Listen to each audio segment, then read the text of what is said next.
Folks will sometimes say to me, Phil, why is experiential learning important? Eagle's Flight is primarily an experiential learning company.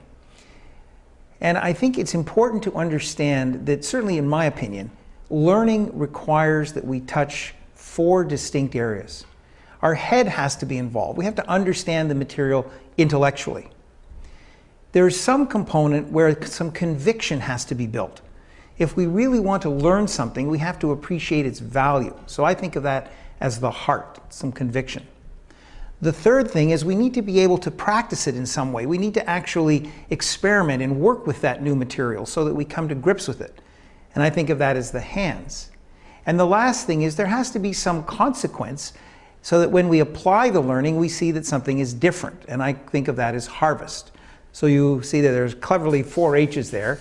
The head, the intellectual portion, the heart, getting some conviction, the hands, practicing it, and finally the harvest, seeing the result. Experiential learning is an important component of that learning journey.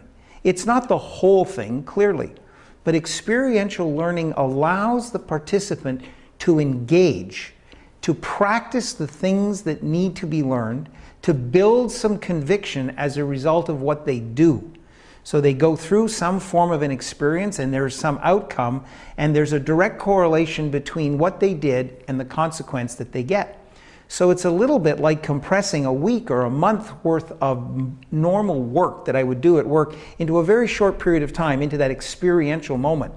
So in an hour or 2, they see the same behaviors unfolding in the game or the experience that they would see over a longer period of time at work, which then allows the facilitator to pull back and hold a mirror up and say, look at that. This is what you experienced. This is the behaviors you've demonstrated. These are the ways in which you behaved. And these are the consequences. All of that compressed in this nice short package called experiential learning. Now let's unpack that package and take a look and see what we can learn. What are the consequences of some of the things which we've done? And then learn some new behaviors based on that we can apply to achieve different consequences. So in that way, experiential learning touches many more of those 4 H's than you would typically get in a normal class. And that therefore drives a much higher degree of learning and conviction and desire to change on the part of the participant.